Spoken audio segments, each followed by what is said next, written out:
Hello and welcome back to Trey and Tonya's Loveology. You are tuned into Season 2, Episode 6. Oh, Lord, these questions, boy, here they come right now.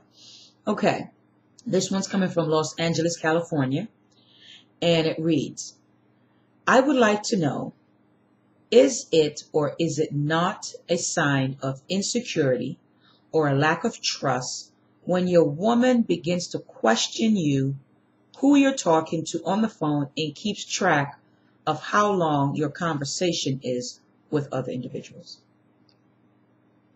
Wow. Is it insecurity? Most definitely it's insecurity. Crazy. I'm just playing. Yes, it's a great deal of insecurity. First of all, you might as well tell them to time you as soon as the phone rings and you pick it up. That's ridiculous. They're tracking who you're talking to, they're questioning who you're talking to, and keeps track on how long you stay on the phone with these individuals. That is insane to me. That's bananas. That's too much. That's bananas. They're doing too much, and that's going to become very much a problem, and it's going to make you more uncomfortable the more she do it, or he do it, whoever, whatever, your woman, she do it. That's ridiculous. I mean, you can't live with these insecurities. You want to live at peace. You don't want to have to come home and be like, oh, God, please don't let the phone ring, because if it rings, she's going to be looking. She's going to be trying to figure out who I'm talking to, how long I'm talking to. That is too much. And if you're in that type of relationship, honey, you guys need to find the happy medium, because you are so off track till it's ridiculous that you sitting on the phone talking to whomever, and your girl somewhere probably looking at the watch. Oh, she's been on there for 30 minutes. Oh, her ass been on the phone for an hour now. Oh, come on. No. That's too much. That's almost like you in jail and you being time for your phone calls. Yeah, that's too much. Yeah, that's too much. That's ridiculous. And you don't want to be in no relationship where you feel there's insecurity and you can't trust the other party, and you feel like you got everything you do. You got to say, babe, I'm going to the corner store. Babe, I'm going to get some gas. Babe, I'm going to the mall. Babe, oh, God, no. Respect is due. True enough. But your every step, oh, no. No. Yeah, that's too much. That's too much. That's all I got to say. That's too much. It is too much. Gosh. And it become a headache. Aggravation. I didn't even know folks falling still out of do love that. and everything. That's too much. I didn't know people still do that. I mean, there's times when my baby's on the phone and she's just dying laughing, and I'm so nosy, I want to laugh too. And I'm like, that's just nosy though. I'm real nosy. My baby like, nosy. Baby, what happened? What they say? That's just me. I don't care who she's talking to. I just want to laugh too, because I'm nosy like that. Yeah, very nosy. Like that. But she said that 3 times. Did y'all catch that? I know I'm nosy. You are, baby. I've accepted my issue. I'm getting help for it. Yeah. That's why I just flat out ask her, baby, what's so funny? Tell me. Pause, because the phone rang and I answered it, and I'm like, what? My baby like, baby, what? I'm saying. What? I want to say, baby, just stop it. Y'all know how y'all peoples be that y'all with. They on the phone and be like, what? Really? And then you like, damn, tell me. Don't keep me in suspense. Hell. Oh, God. I need to but know. Other than that, my baby those is over. are insecurities. It's real big insecurity. I'm over. You are over when you be on the phone, babe. I do not. You laugh and then she keep me holding. And I'd be like, end the conversation so I can hear the joke. Tell them, put them on hold or something. So you got to set my the phone call. Oh, it's your phone call? And I don't talk on the phone a lot. It's your phone call? Yeah. Okay. 5 minutes ago, right? My brother roll called me, and he was asking me a question, want to talk to me. How come she and his wife, Raquel, yeah, I'm calling you out, sister, took over the conversation? Because you guys were not moving fast enough for us. No, that's how y'all do, ladies. But anyway. But that's fun. That's fun. That's not insecure. Yeah, that's not insecure. It's not being insecure. No, don't deal with it. No one should be timing how long you're talking to somebody. And no one should be checking all the time about, who you're talking to. Come on, dude. That's too much. Yes, that's somebody being insecure. And we're going to move on from that. Thank you for that question. All right. Okay. This next question is coming from, oh, Lord. This person is from, I think they said it in their question. But it's a doozy, guys. And with everything that has been going on in the world, and it's been going on for some time with HIV. This is a doozy. I really wish that you guys would listen. take heed to what's being said in this question. And just listen to what this viewer has to say. Listen to the emotions, to the pain. Okay. Yeah, my heart went out when I was reading this. You want to go in, babe? I'll read it. Okay. So I'll start crying. Yeah, I might start crying. I'm serious. I'm like, be strong. Okay. My birthday is next week, June 16th. That was last week. And I bring this up because 11 years ago on my 18th birthday, I found out that I was HIV positive. Shortly after this, on July 16th, I was arrested for having sex with someone younger than me. Since that time, I have went to prison and college, not at the same time. Anyway, here I sit 11 years later, thinking about how I effed up my life and wishing I was not gay. I love your show and I value your advice. My question is, how does one pick themselves up and learn to love oneself after the self that you have always known has done nothing but cause you pain and hatred from the world? Also, do you think that I will ever be able to find true love with my baggage? Again, I ask that you do not say my name if you use this on your webcast. And we wouldn't do that. And we would never do that. Side note, I do realize that I should not have had sex with him because of our ages. Also, I realize that you may not respond because of how the world views people like myself. If I do understand, and thank you for your time. Thanks again, alone in a crowded room. Wow. I mean, the closing itself, alone in a crowded room, just gets me every time I read that. Let me first say this. We will never shun anyone. No one. We don't discriminate. We would never do that. So anyone who's watching, whatever question you have, please send it in. We will address it. We will never shun you. Who are we to shun anyone? We can't judge anyone. Okay, we don't judge you guys. We're far from perfect. Wow. How? Woof. This was a very, very. I think this is the deepest question we've received since we started taping. Yeah. First, because I can feel the pain coming from the viewer. Yeah.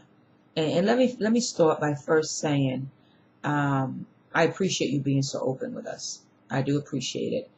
And secondly, with you being HIV positive, I just want to stress that for you to take care of yourself, stay on top of your medication, stay on top of your visit, because you're correct, baby. Your life does not end with being HIV positive. Okay? And let me just go ahead and address the other part of your question. You made a bad decision in having sex with someone who's underage. You've acknowledged that. Hopefully you've done something to rectify that situation, whether it's going to talk to a therapist, doing some community work, and discussing what you have done so other people won't make the same mistake. Always use something that has happened negatively, turn it into something positive where it can affect and help someone else in a positive light.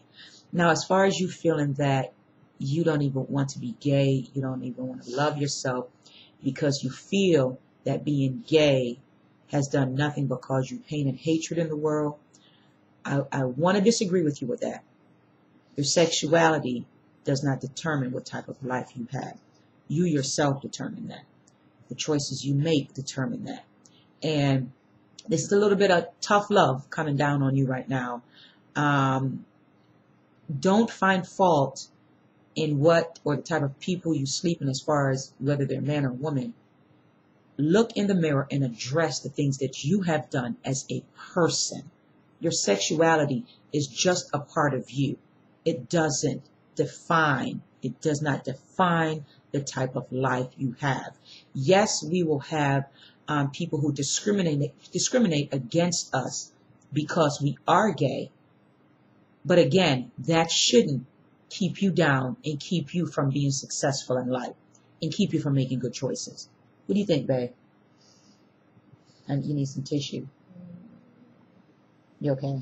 I'm okay. I mean, it's a very touchy subject, and it's very. I mean, like I said, when I read it, I instantly teared up after reading it, and I know I'll be better before we tape. But I mean, I still hold this near and dear to me because this person opened up and shared their life with us, and which others have done. But I think this one is a bit more, sentimental because of what he's going through and where he's coming from. Right. And I guess the first thing I want to talk about is about for you to make the comment. You didn't think we would share this. What he said? Yes. He said right here, I also realized that you may not respond because of how the world views people like myself. That's what I want to speak on first. I'm going to speak from me personally. I'm so far from perfect that it's ridiculous. And I think I can speak on behalf of everybody that steps foot on this earth, every child that's born, every child that has to answer to God. You know, nobody's perfect, and we've all made mistakes in our life. We've all done things we wish we can take back, but we can't. However, it's up to you to press forward. It's up to you to make a better life for yourself. I mean, I have people in my family that's been HIV positive. I've had somebody in my family that's passed away from HIV. However, it's up to you how you live your life with having HIV. Your life doesn't stop today or 11 years ago because you've been living with now for 11 years. You can live for another 20 years. So for me, from me to you, don't shun yourself away from the world, or don't stop living, or don't stop doing the things that you enjoy doing in life because of a virus, or because you've noticed 11 years ago you made this big mistake and look what happened to you. Look at the outcome. Moving forward in your life is what's most important right now.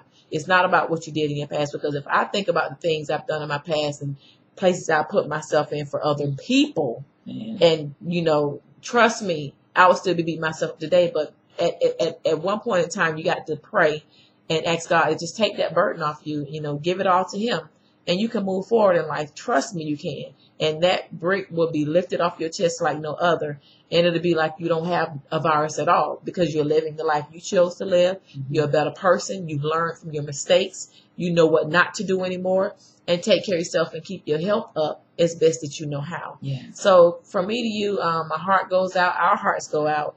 And we definitely appreciate you sending this question.